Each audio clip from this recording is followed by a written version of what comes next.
In this video, I'm going to tell you what we're up to in our online training program, The Design.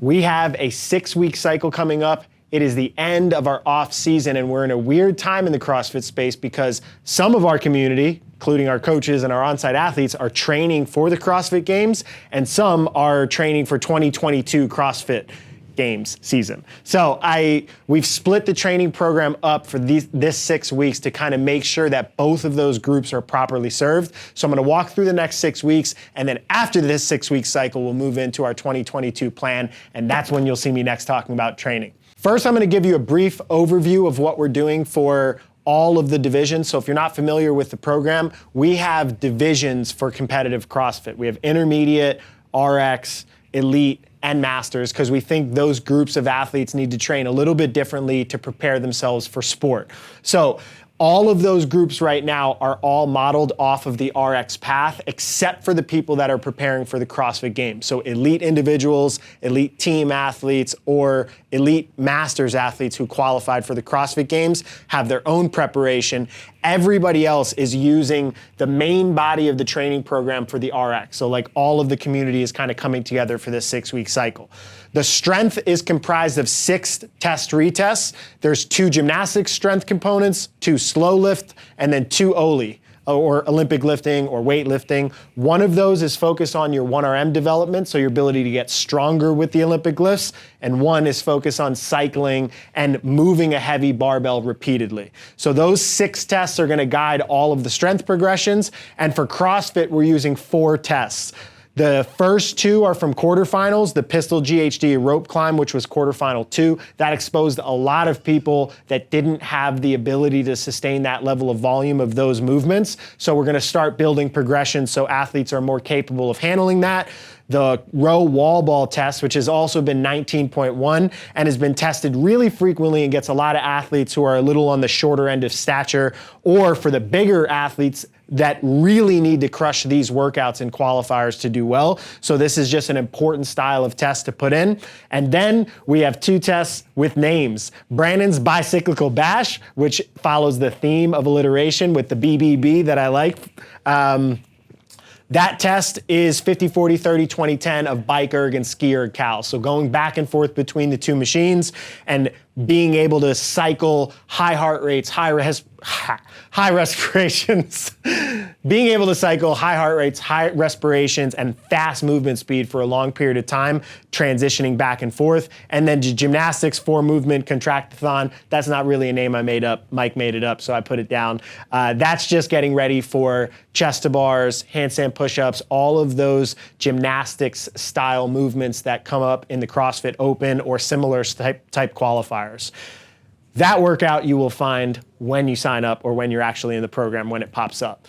So that's the RX path. Everybody's doing a variation of that. The intermediates, some of these progressions are maybe not necessary. We haven't seen GHDs and rope climbs in the Open, and the Open is kind of the major peak for intermediate athletes. So these progressions will probably be more movement oriented, where we actually will do some pistol progressions because that has actually come out in the Open and in qualifiers. So intermediate athletes will do some of this stuff, but also have some modifications so that it's fitting their athletic level. The gymnastics stuff is moving from toes to bar to kipping handstand push-ups, where we started our off-season cycle. We moved into bar muscle-ups and ring muscle-ups, and now we're adding another layer with handstand walk and strict handstand push-ups. So all of these movements are gonna be the base of the gymnastics training for the intermediate path.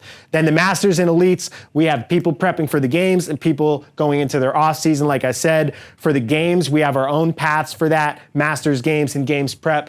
Probably recommend at this point, if you made the games, do not sign up just to follow this. These are people that have been programmed on the design for months, so they've followed progressions. And for the last 2 weeks, it's probably not a time to change program. It's just being honest. For the off season, for games athletes, what we're doing now, instead of trying to have you do this games prep path, what we're doing is we're taking the RX and we're adding additional volume. So there's 2 cyclical days for you and 2 extra barbell cycling days for you. So you'll have 9 total training sessions. That's a little bit less than maybe getting ready for semifinals, but definitely more than just the 1 a day of the RX path. So that could be a way for you to jump into some structured off-season training if you're chomping at the bit and ready for the 2022 season. And then for Masters, we're putting some modifications in there so that way the training actually suits the loading that you're going after and the type of reps that you're going to be going after in those workouts, because it's not exactly the same for a 22-year-old athlete and a 40-year-old athlete. So that is an overview of training for the next 6 weeks in the design. Now you can sit and listen to me, Mike, and Brandon talk a little bit more in depth about what I just covered on the board. Yeah, I think the elites will be pretty quick. So we've had the design elite path changed to the design games prep path, and it was really only for people that are preparing for the games. I've been looking through the results, and there's a couple people posting that are not from the games, but I think, it's Fun up there. workouts. If you want to do it, do it. Yeah. It's great. Some people want to do it. But we wanted some structure to training for those that are striving to be elite, that are trying to make the CrossFit Games, but didn't make it this year.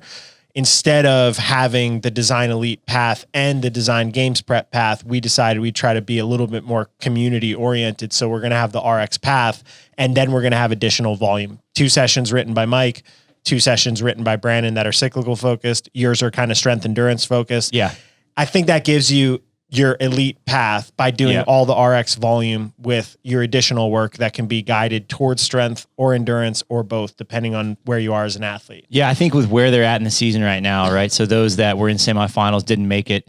This is a good opportunity to kind of pull back a little bit on total training volume, at least for a couple of months. And I think that's okay right now. So when we looked at what the RX is currently doing, if you're following it start to finish, it's still a large chunk of a training session, and you could probably break things up. You could do strength is 1 session, and then the conditioning is a 2nd session.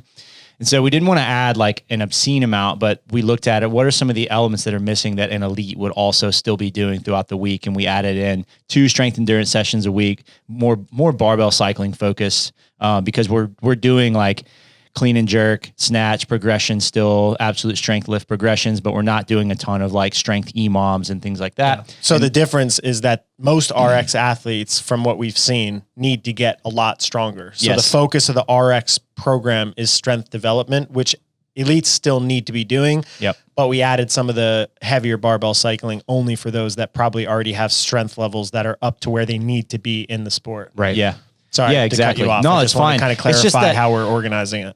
We have large priorities for the day, right? So like Mondays are going to have clean and jerk progression still. And then the strength endurance piece will be hitting some extra snatches, right? So you'll be snatching multiple times a week if you're following all of it. I don't think that an RX athlete needs to do that. I think that someone with elite volume needs to, though. They need to be okay with squatting, a couple times a day in multiple sessions, things like that. So they're okay with handling that level of volume. Yeah. And then in addition to that, we'll have 1 running day. It'll be almost exclusively running focus. We'll do some change of direction work in there, but most of it will be longer running, kind of build a base right now in the off season.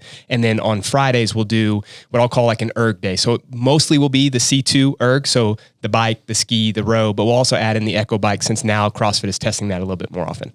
Yeah, so that's the structure for elites. I think we can keep it there. If you do need an off-season program and you are elite and you're trying to jump into something that has a start point, this would be a good point to jump in. You have 6 weeks of progressions, and then after that, we'll have a 2022 season plan for everybody. Do you want to cover the main body of the program? I think that would be the next logical step, and then I can talk about intermediate. So it's really RX path, master's path would be...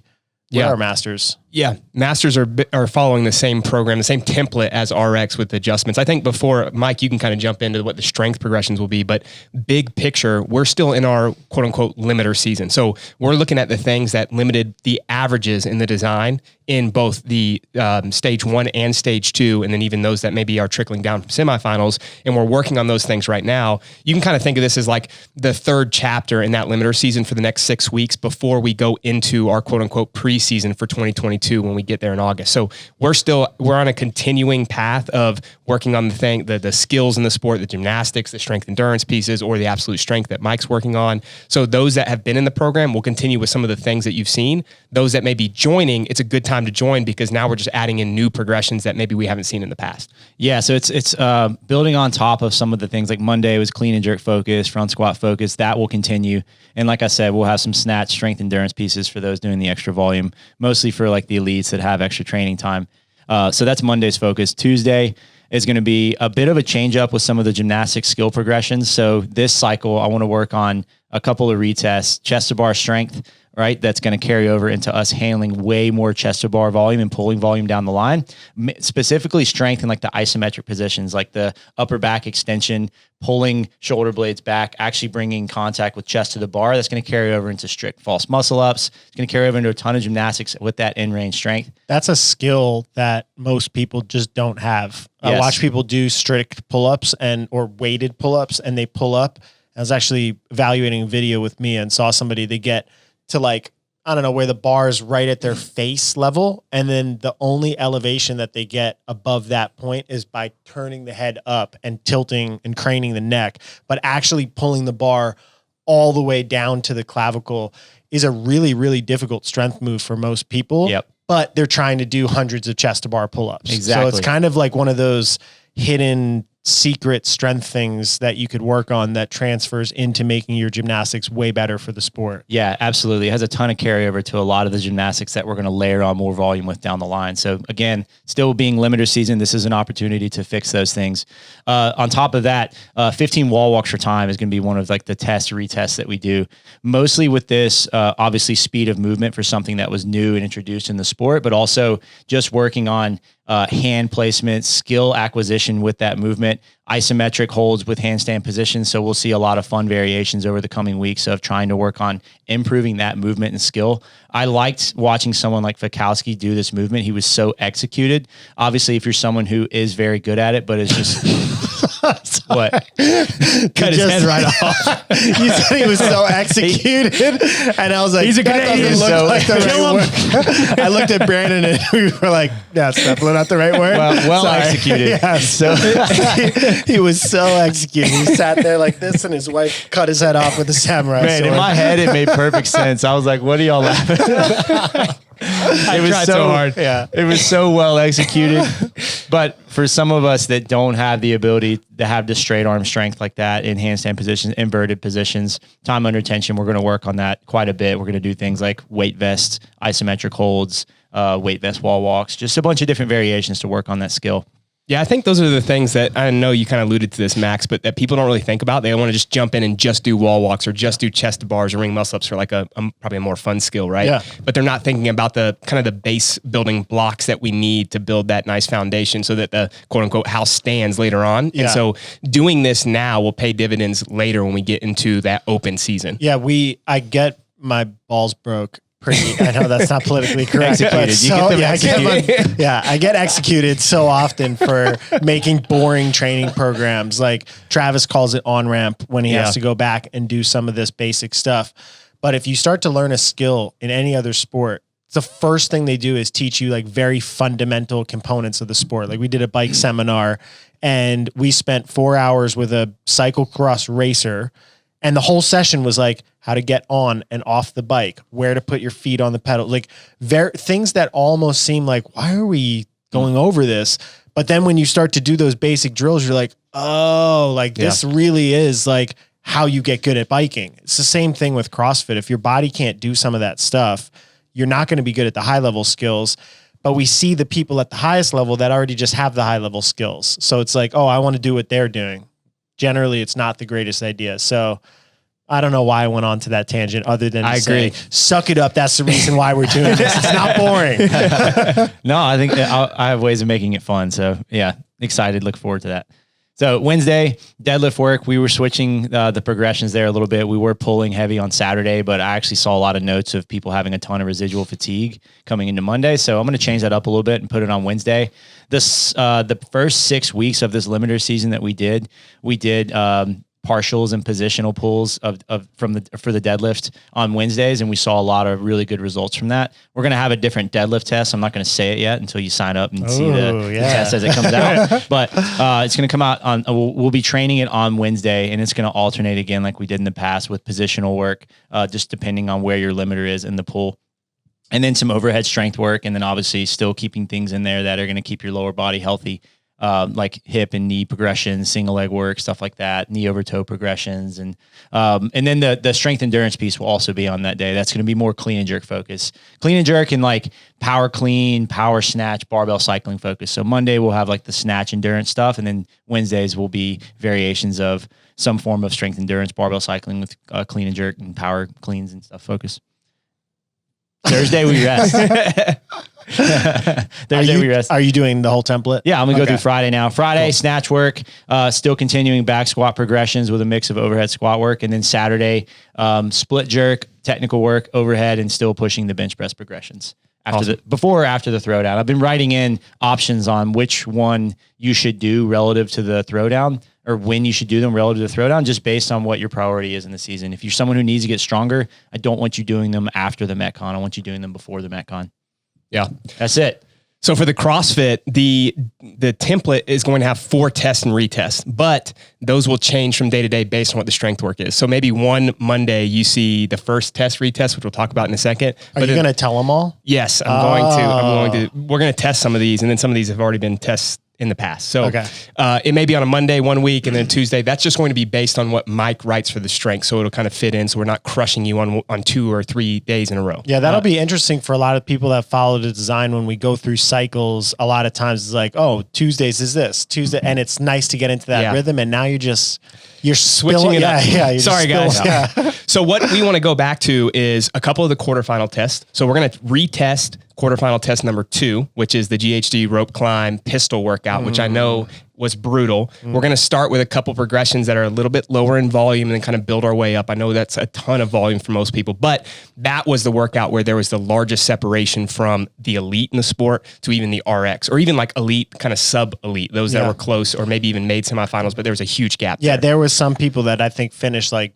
just at the bottom, like bottom 120 in North America, and the discrepancy between how far they got into that workout versus like Trav or Noah or Sandra was wide. Yeah. I think people will feel a lot better with it this time around too, just because of the last 6 weeks that we've done. We started adding these movements in more regularly. They became part of our movement list, right? Like our selection of movements that we know are now tested. Yeah, so now it's based like that was generally more like game semifinal style athletes only, and now it's like, all right, well, I guess we got to get people ready for it now. And a shitload of them. Yeah. I mean, look, if they're going to retest it again, it's worth training throughout the year. I think there are probably wise ways to train it where you're not just crushing GHDs or pistols all the time, but it's also something that you need to make sure that you're touching in some different variations. And maybe, like Mike said, some fun variations, some things you guys haven't done in the past.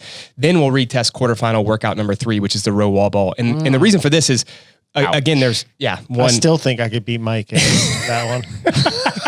There was a lot of trash talk after that workout. It was on his video. You guys were going slow. On their team video, me and you were talking about it. Man. How fast do you I think didn't know this. No way. Yeah, Kyle called us out. Yeah, Kyle was listening to the video and it was being filmed and I was standing right behind it and I was like, Brandon, do you think I could beat him at this? I think me and you could beat him at this. And he was like, oh, definitely.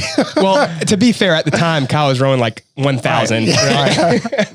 I'm fine. I think you probably could beat me, but you have to do the other 2 workouts before. The other three workouts. He has to do the that. GHD one for sure. You got to do the front squat. You're more fit than me. Double unders, all that stuff. Just got to take my wins in my imagination. So we'll do the row wall ball one. That's obviously something that we've seen now tested in the open and now in the stage 2. It's just something that you have to be good at. And there is a big limitation for most people in the sport because the better people are usually a little bit shorter, not great at rowing or not great at wall ball. So getting used to that, I hear the story all the time of like, I'm really good at all the other squatting movements. The wall balls crush me. So man, that combo wrecks people on the leaderboard. Like we've got to train that more consistently year round. So we're not gonna test those at the beginning of this cycle, quarterfinal 1 or 2 and 3, because we have scores on those, but we will retest those at the end of this cycle. So keep that in mind. And then we will have 2 tests that we do actually test and retest. So the first week of this cycle, we're going to do a ski bike. It's, our cyclical test. It's 50, 40, 30, 20, 10. bike cows on the C2 erg, ski cows, and that will be a test. It's the same cows for both males and females. Call the brand. Sorry, ladies. Yeah, That's the Brandon special. so we'll test that, and then we're going to have a chest to bar burpee, toe to bar, handstand push up combo, where it's basically four movements. What was that? Chest to bar, burpee, Chest to bar, toes to burpee, toe to bar, handstand push up in a workout, and I'll let you guys see that once you get into the design. weight, bro? So it's all body weight there. So we have a couple quarterfinal tests and then a couple gymnastics and then a cyclical test. On top of that, obviously we have all the strength work. So there's a balance there, but I wanted to kind of skew some things that we haven't touched over the last 6 weeks and add those in for the next 6 weeks. Cool. I like it. Lots of opportunities to show progress in multiple areas. For the intermediate athletes, as normal, it's following the same structure, but then Mia goes in and she kind of makes adjustments. I think the major theme for intermediates is 1, strength, and 2, gymnastics. And over the course of the last couple months, we started with chest to bar or toes to bar and handstand push-ups, kipping. Then we moved into bar muscle ups and ring muscle ups. And then in this cycle, it's going to be strict handstand push-ups and handstand walk as the 2 major movements that are kind of the theme of the progressions of gymnastics. Doesn't mean those other gymnastics movements that we're doing aren't going to get hit. It's just that the focus of the volume is kind of adding those 2 new skills. So that's where we'll be doing most of our gymnastics work. Yeah. And that is like, those are the steps that you have to take to be able to do the workouts correctly when they come out. Like you think about speaking of quarterfinal workouts, that first workout has so many handstand push-ups in it, but if you don't have strict handstand push-ups, you're screwed. So maybe you make it onto that, but you have to have strict handstand push-up endurance or kipping handstand push-ups. Or you got sizzled in event 2 of the Sizzler. yeah, exactly. Handstand walks. So if you don't have those, the intermediate pass a great place to start for those. So that's everything. We covered elite, we covered RX, did we cover masters? Yeah, I mean masters are we still in games prep?